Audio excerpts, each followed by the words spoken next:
తెలంగాణ రాష్ట్రం భారతదేశంలో ఒక అభ్యర్థి ఒక నాయకుడు చచ్చిపోయిందంటే యునానిమస్ గా వాళ్ళ ఫ్యామిలీకి ఇస్తారు. ఇవాళ ఎలక్షన్ పెట్టిండంటే పక్కా చౌటాడు చౌట అంటారా అండి, తెలుసు కదా, ఆంధ్రాలో అయితే చౌటనే అంటారు వాళ్ళు. అయితే అట్లాంటి వాళ్ళ గురించి ఏం మాట్లాడతామన్నా చెప్పును. ఎందుకంటే ఎప్పుడైనా కానీ ఒక రాజకీయ నాయకుడు చచ్చిపోతే సానుభూతి మీద వాళ్ళ ఫ్యామిలీకి ఇవ్వడం ఒకప్పుడు కాదు, గతంలో వైఎస్ రాజశేఖర్ రెడ్డి ఉన్నప్పుడు అదే జరిగింది. ఇప్పుడు అదే కాంగ్రెస్ గవర్నమెంటే కదా ఇప్పుడు ఉన్నది. మళ్ళీ వాళ్ళకి ఇవ్వాలని తెలియదా? మళ్ళీ ఇంకా గెలిచినామని చెప్తుర్రా సిగ్గు లేకుండా. ఇవాళ సిగ్గు లేకుండా వాళ్ళు చెప్పినా నీకు ఒకటి చెప్తానా, ఫ్యాక్ట్ చెప్తా. ఈ మీటింగ్ తోని మీకు అర్థమవుతుండొచ్చు ఏంది మళ్ళీ రాబోయేది టిఆర్ఎస్ పాలన. అందుకే భయపడి ఏం చేస్తారు అంటే కేసులు పెట్టడం, ధమ్కీలు ఇవ్వడం. ఇప్పుడు నాలాంటి పిల్లలు ఇప్పుడు ఇంటర్వ్యూలు ఇస్తారు, ఏంగానే ఏం చేస్తారు అని పోయి బెదిరించేసి మళ్ళీ వాళ్ళ ఫేవర్ లో మాట్లాడిపిస్తారు.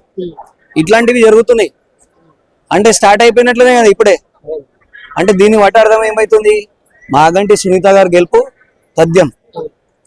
సానుభూతి కొన్ని ఓట్లు పడ్డా గానీ గెలిపేది సాధ్యం కాదన్నట్టు చెప్తా ఉన్నా. ఇప్పుడు సానుభూతి అంటే ఎలక్షన్ ఎందుకు పెడతాడని ఒక మాట చెప్తున్నా. సానుభూతి అంటుండు కదా, మళ్ళీ ఎలక్షన్ ఎందుకు పెట్టిండు? ఇప్పుడు సానుభూతి లేదంటుండు, ఇప్పుడు లేకుండానే కదా మళ్ళీ ఎలక్షన్ పెట్టాడు. ఉందంటే ఎలక్షన్ ఇచ్చేస్తుండే సీట్ అప్పుడే కన్ఫర్మ్ అవుతుండే ఆమెకి. అందుకే సానుభూతి లేదు ఈడ ఏంటంటే మాగంటి గోపీనాథ్ చేసిన పనులు, టిఆర్ఎస్ చేసిన పనులు. ఇప్పుడు క్యాండిడేట్ ఎవరు? మాగంటి సునీత గారు. క్లీన్ క్యాండిడేట్ ఆమె. ఆమె ఆమె బ్యాక్గ్రౌండ్ మొత్తం క్లీన్. ఒక దివంగత నేత నాయకుడు అంటే వాళ్ళ భార్య అంటే ఒక ఎవరైనా చిన్న పిల్లగాడికి కానీ ఎవరికైనా కానీ ఒక రెస్పెక్ట్ ఉంది. మాగంటి సునీత మేడం గారి గెలుపుకి కలిసి వచ్చేటువంటి ప్రధాన అంశాలు ఏంటి? మాగంటి గోపీనాథ్ చేసిన పనులండి. ఇప్పుడు వెనకాల గ్రౌండ్ ఉంది, ఇది ఎగ్జాంపుల్ గ్రౌండ్ ఉంది. భవిష్యత్తులో పిల్లలకు ఆడుకోవడానికి గ్రౌండ్ లేదంటే ఈ గ్రౌండ్ చేయించండి, పెద్ద క్వారీ ఇది. ఇట్లాంటి గ్రౌండ్ ఏర్పాటు చేసిన అంటే తెలంగాణలో ఎవరైనా కానీ ఎమ్మెల్యే కానీ ఒక మినిస్టర్ కానీ స్థలం ఆక్యుపై చేసుకుందాం, మన వాళ్ళకి ఇప్పించుకుందాం అట్లా ఆలోచిస్తాడు. అయినా భవిష్యత్తు తరం గురించి ఆలోచించండి. ఒక గ్రౌండ్ ఉండాలి పిల్లలకి, జాగింగ్ చేయడానికి, పిల్లలకి, లేడీస్ కి కానివ్వండి, ప్రతి ఒక్కరికి బతుకమ్మ కానివ్వండి, రంజాన్ కానివ్వండి, క్రిస్మస్ కానివ్వండి, గ్రౌండ్ లో తెలంగాణ రాష్ట్రంలో కాదు అట్లాంటిది చేస్తాడు ఆయన. ఇవాళ లేడు కాబట్టి ఇంకా ఏం మాట్లాడలేకపోతున్నాం. కాంగ్రెస్ అభ్యర్థి అని కాకుండా నవీన్ యాదవ్ చూసి ఖచ్చితంగా ఓటేయాలి, నవీన్ యాదవ్ ఒక అవకాశం ఇవ్వాలన్నట్లు కూడా ఇక్కడ జూబ్లీ హిల్స్ నియోజకవర్గ ప్రజలైతే ఆలోచిస్తున్నారు అని చెప్పి. నవీన్ యాదవ్ 3 సార్లు కంటెస్ట్ చేసి కార్పొరేటర్, ఎమ్మెల్యే, మళ్ళీ కార్పొరేటర్ గెలిచిందా? నేను కూడా ఒకసారి సపోర్ట్ చేసిన నవీన్కి, చేయలేను కాదు, గతంలో నేను కూడా సపోర్ట్ చేసిన. కాకపోతే ఇవాళది ఏంది, ఇవాళ క్యాండిడేట్ ఎవరు? మాగంటి సునీత. మాగంటి సునీత అంటే ఇప్పుడు జనాల్లో వెళ్ళిపోయింది ఆమె ఆల్రెడీ. ఇంతకుముందు ఏంటంటే గోపన్న ఉన్నప్పుడు తెర వెనక పైన ఉండేమే, ఇవాళ తెరపైకి వచ్చి పాలిటిక్స్ లో వచ్చారు. ఇవాళ అందరు ఏమనుకుంటారు అంటే ఈమెకి ఏం తెలుసు, రాజకీయ అనుభవం లేదు అది అనుకుంటారు. కానీ అప్పుడు నుంచి గోపన్న ఉన్నప్పటి నుంచే ఆమెకి మొత్తం నాలెడ్జ్, పొలిటికల్ నాలెడ్జ్. ఈ ఎవరెట్లా ఈ ఫలానా బస్సుల లీడర్ ఎవరు, ఎవరేంది, ప్రజలు ఎవరు, ఏంది, ప్రతి ఒక్క అవగాహన ఉంది ఆమెకి. ఇప్పుడు హైదరాబాద్ ప్రాంతంలో చూసుకున్నట్లయితే ఒక్క సీటు కూడా కాంగ్రెస్ గెలవలేదు కాబట్టి ఇప్పుడు అధికారంలో ఉండి ఖచ్చితంగా ఈ సీటు గెలవాలి, జూబ్లీ హిల్స్ సీటు ఖచ్చితంగా కైవసం చేసుకునేదానికి ఖచ్చితంగా ఒక ప్రణాళికతో ముందుకెళ్తుంది. గెలిపే లక్ష్యంగా కాంగ్రెస్ ప్రయత్నాలు చేస్తుంది అన్నట్లయితే ఉంది. మరి దానికి ఎట్లయితుంది? ఇప్పుడు ఒక చిన్న మాట చెప్తా అన్న, 6 గ్యారంటీ అన్నాడు, వచ్చినాయా? 6 గ్యారంటీ వచ్చినాయా మీకు? రాలే. బస్ ఫ్రీ చేసిండు, ఏమైంది? లేడీస్ కొట్టుకుంటారు. తులం బంగారం అన్నాడు, రాలే. కళ్యాణ్ లక్ష్మి, షాదీ ముబారక్ గారు కేసీఆర్ పెట్టింది, అది కూడా. స్కూటీ బండ్లు అన్నాడు, స్కూటీ కూడా రాలే. రైతు బంధు అది కూడా స్వాహా. పెద్ద మనిషి కేసీఆర్ ఏమన్నాడు? కరెంట్ ఆగమవుతుంది, రైతు బంధు ఆగమవుతుంది అన్నాడు. అట్లనేది కదా. మళ్ళా ఇవి చిన్న ఉదాహరణ. కాంగ్రెస్ పార్టీకి ఇవాళ ప్రతిపక్షం అనేది కాకుండా జనాల్లో కూడా ఆపోజిషన్ పెరిగిపోయింది మొత్తం. ఏంటంటే ఏం అభివృద్ధి పనులు జరుగుతలేవు, అదొకటి ఉంది. కాంగ్రెస్ నుంచి ఈవెన్ దో ఈ జూబ్లీ హిల్స్ నుంచి రేవంత్ రెడ్డి నిలబడిన ఓడిపోతాడు ఇప్పుడు అట్లా ఉంది. ఇప్పుడు అందుకే 100% మాగంటి సునీత గారే గెలుస్తారు. నవీన్ యాదవ్కి ఎందుకు ఓటేయొద్దు? ఇటు బీఆర్ఎస్ నుంచి పోటీ నిలబడినటువంటి మాగంటి గోపీనాథ్ గారి సతీమణి సునీత మేడంకి ఎందుకు ఓటేయాలి? గతంలో టిఆర్ఎస్ ఉన్నప్పుడు ఎన్ని పనులు చేసారో జూబ్లీ హిల్స్ లో ప్రతి ఒక్క జనాలకి తెలుసు. అందుకే ఇప్పుడు మాగంటి సునీత గారికి ఇస్తే ఏంటంటే గోపన్న చేసిన పనులు ఇవాళ ఏదైతే కాంగ్రెస్ చేస్తుందో డెవలప్మెంట్ ఇవి అనేసి ఇనాగ్రేషన్ అవి గోపన్న చేసిన డెవలప్మెంట్లు అవి అన్ని ఇనాగ్రేషన్లు జరిగినాయి. మళ్ళీ వీళ్ళు ఏం చేస్తారు, మళ్ళీ ఇనాగ్రేషన్ పెడతారు. రాష్ట్రంలో బడ్జెట్ లేదంటుండు. ఏమని అడిగితే రేవంత్ రెడ్డి నన్ను కోసుకొని తింటారా తినండి అంటుండు. అటువంటిది జూబ్లీస్ లో ఎక్కడి నుంచి వస్తున్నాయి ఫండ్స్? ఎందుకు వస్తున్నాయి? ఇవాళ శిలా పథకాలు ఎందుకు పెడుతుర్రు? రోడ్లు ఇనాగ్రేషన్లు ఎందుకు చేస్తుర్రు? ఎందుకంటే జూబ్లీస్ బై ఎలక్షన్ ఉంది కాబట్టి. మళ్ళీ ఏడు నుంచి వస్తుంది ఫండ్? మళ్ళీ తెలంగాణలో ఫండ్ లేదంటుండు. అట్లాంటి జూబ్లీస్ లో ఫండ్ ఏడు నుంచి వస్తుంది? ఈ శిలా పథకాలకి వర్క్ మాత్రమే ఇది. ఈ ఎలక్షన్లు ఉన్నాయి, ఇప్పుడు మేము చూపిస్తున్నాం, మేము చేస్తున్నాం అనేసి పబ్లిక్ లో చూపించడానికి అంతే. మళ్ళీ రాష్ట్రంలో ఏడపోయినాయండి ఫండ్లు. కొన్ని ప్లేసుల్లో రద్దీగా ఉన్న ప్రాంతాల్లో అయితే రోడ్లు అంటే మంచిగున్న రోడ్లు కూడా పాల్గొట్టిన పరిస్థితి. అంటే కొంతమంది అన్నారు మరి ఇటు బీఆర్ఎస్ హయాంలో వేయించినాయి కాబట్టి బీఆర్ఎస్ వల్ల పాల్గొట్టారు అంటే మేమే ఇచ్చిన రోడ్లు అన్నట్లు కొన్ని ఆరోపణలు అయితే వచ్చినాయి. మరి మీరే యాక్చువల్లీ ఏంటంటే ఇంతకుముందు గతంలో రోడ్ లేని ప్లేస్ లో కూడా గోపన్న డోర్ టు డోర్ పోయి చెక్ చేసి మళ్ళీ పాపం జనాలు వచ్చి అడిగితే మాకు ఇబ్బంది ఉంది రోడ్ లేదంటే ఆయన రాళ్ళు వలగొట్టి, ఉదాహరణకి కార్మిక నగర్ నుంచి ఈ ఎస్పీఆర్ హిల్స్కి వచ్చే వరకు ఇట్లా అప్పు ఉండే.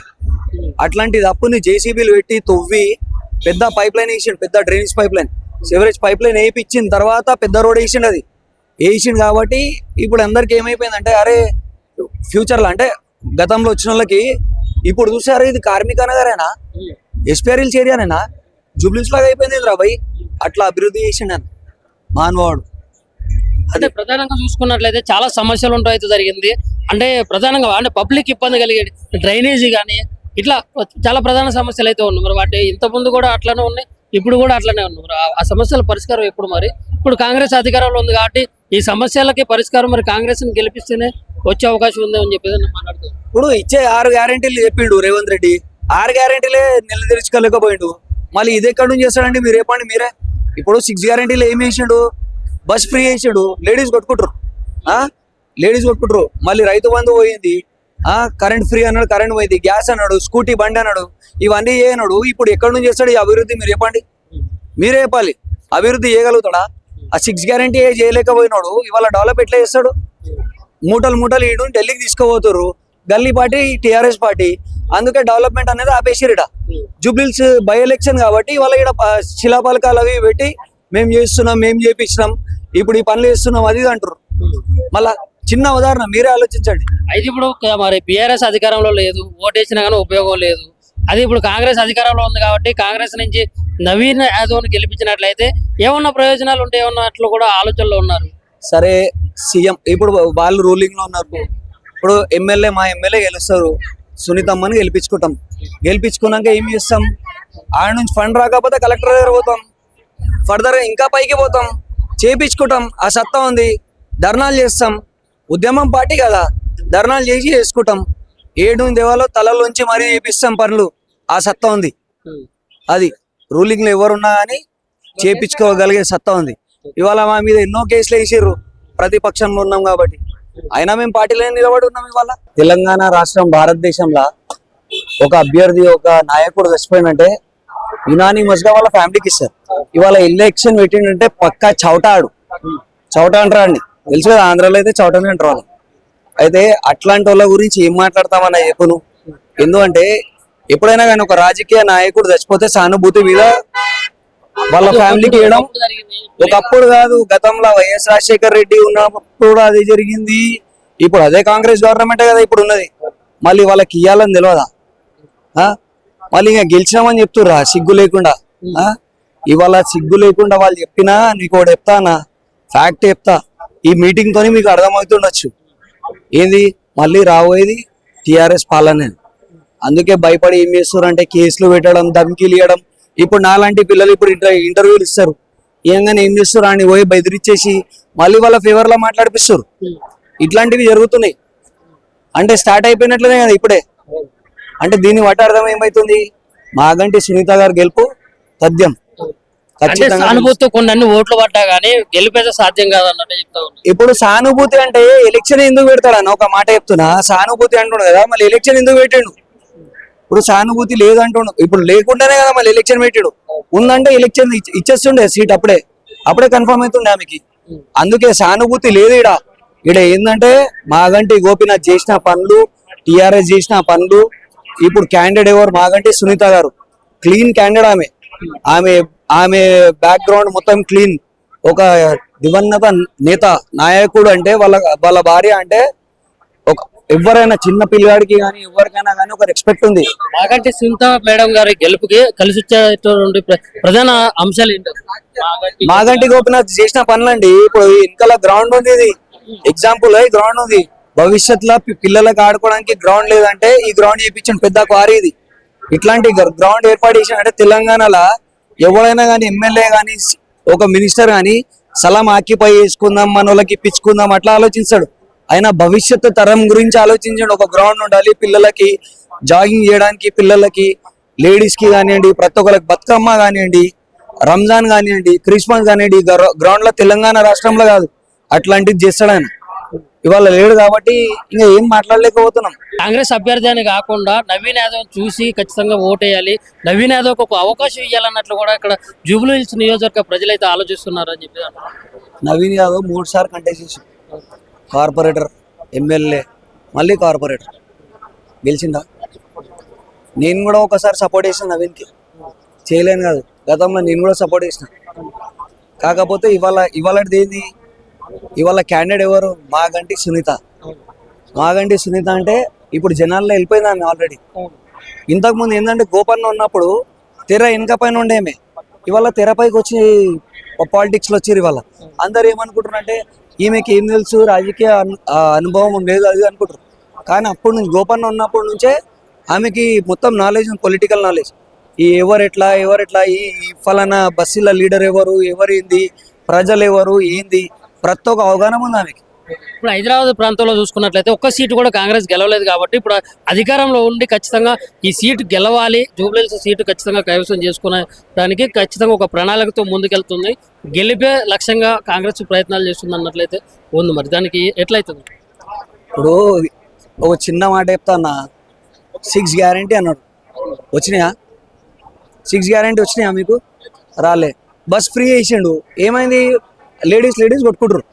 తులం బంగారం అన్నాడు, రాలే. కళ్యాణ్ లక్ష్మి షాదీ ముబారక్ గారు కేసీఆర్ పెట్టింది, అది కూడా. స్కూటీ బండ్లు అన్నాడు, స్కూటీ కూడా రాలే. రైతు బంధు అది కూడా స్వాహా. పెద్ద మనిషి కేసీఆర్ ఏమన్నాడు? కరెంట్ ఆగమవుతుంది, రైతు బంధు ఆగమవుతుంది అన్నాడు. అట్లనేది కదా. మళ్ళా ఇవి చిన్న ఉదాహరణ. కాంగ్రెస్ పార్టీకి ఇవాళ ప్రతిపక్షం అనేది కాకుండా జనాల్లో కూడా ఆపోజిషన్ పెరిగిపోయింది మొత్తం. ఏంటంటే ఏం అభివృద్ధి పనులు జరుగుతలేవు, అదొకటి ఉంది. కాంగ్రెస్ నుంచి ఈవెన్ దో ఈ జూబ్లీహిల్స్ నుంచి రేవంత్ రెడ్డి నిలబడిన ఓడిపోతాడు ఇప్పుడు అట్లా ఉంది. ఇప్పుడు అందుకే 100% మాగంటి సునీత గారే గెలుస్తారు. నవీన్ యాదవ్కి ఎందుకు ఓటేయొద్దు? ఇటు బీఆర్ఎస్ నుంచి పోటీ నిలబడినటువంటి మాగంటి గోపినాథ్ గారి సతీమణి సునీత మేడంకి ఎందుకు ఓటేయాలి? గతంలో టీఆర్ఎస్ ఉన్నప్పుడు ఎన్ని పనులు చేసారో జూబ్లీహిల్స్ లో ప్రతి ఒక్క జనాలకి తెలుసు. అందుకే ఇప్పుడు మాగంటి సునీత గారికి ఇస్తే ఏంటంటే గోపన్న చేసిన పనులు ఇవాళ ఏదైతే కాంగ్రెస్ చేస్తుందో డెవలప్మెంట్ ఇవి అనేసి ఇనాగ్రేషన్లు, అవి గోపన్న చేసిన డెవలప్మెంట్లు. అవి అన్ని ఇనాగ్రేషన్లు జరిగినాయి. మళ్ళీ వీళ్ళు ఏం చేస్తారు, మళ్ళీ ఇనాగ్రేషన్ పెడతారు. రాష్ట్రంలో బడ్జెట్ లేదంటుండు, ఏమని అడిగితే రేవంత్ రెడ్డి నన్ను కోసుకొని తింటారా తినండి అంటుండు. అటువంటిది జూబ్లీహిల్స్ లో ఎక్కడి నుంచి వస్తున్నాయి ఫండ్స్? ఎందుకు వస్తున్నాయి? ఇవాళ శిలా పథకాలు ఎందుకు పెడుతుర్రు? రోడ్లు ఇనాగ్రేషన్లు ఎందుకు చేస్తుర్రు? ఎందుకంటే జూబ్లీహిల్స్ బై ఎలక్షన్ ఉంది కాబట్టి. మళ్ళీ ఏడు నుంచి వస్తుంది ఫండ్? మళ్ళీ తెలంగాణలో ఫండ్ లేదంటుండు. అట్లాంటి జూబ్లీహిల్స్ లో ఫండ్ ఏడు నుంచి వస్తుంది? ఈ శిలా పథకాలకి వర్క్ మాత్రమే ఇది. ఈ ఎలక్షన్లు ఉన్నాయి, ఇప్పుడు మేము చూపిస్తున్నాం, మేము చేస్తున్నాం అనేసి పబ్లిక్ లో చూపించడానికి అంతే. మళ్ళీ రాష్ట్రంలో ఏడపోయినాయండి ఫండ్లు. కొన్ని ప్లేసుల్లో రద్దీగా ఉన్న ప్రాంతాల్లో అయితే రోడ్లు అంటే మంచిగున్న రోడ్లు కూడా పాల్గొట్టిన పరిస్థితి.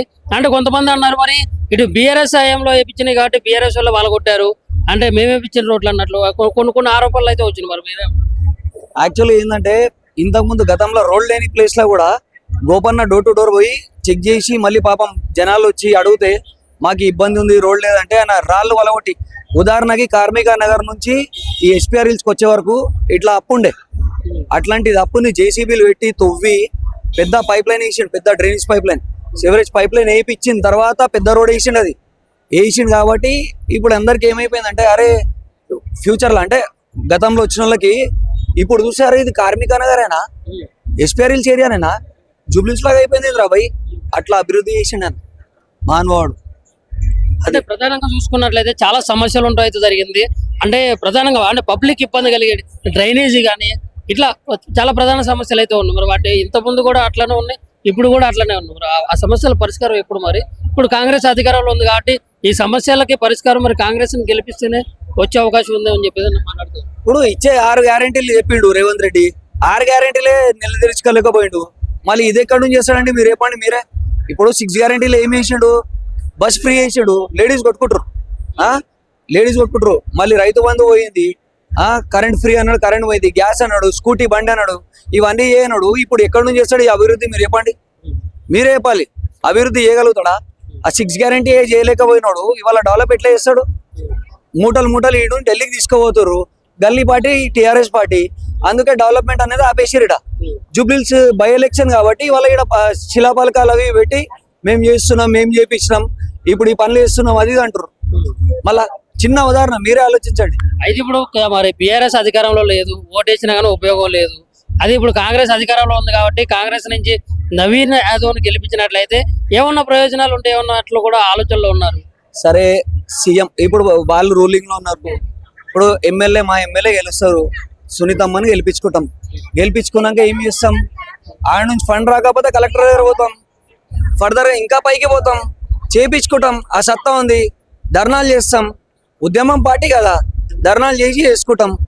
ఏడు దేవాలో తలలోంచి మరీ చేపిస్తాం పనులు. ఆ సత్తా ఉంది. అది రూలింగ్ లో ఎవరున్నా కానీ చేపించుకోగలిగే సత్తా ఉంది. ఇవాళ మా మీద ఎన్నో కేసులు వేసిర్రు, ప్రతిపక్షంలో ఉన్నాం కాబట్టి. అయినా మేము పార్టీలో నిలబడి ఉన్నాం ఇవాళ.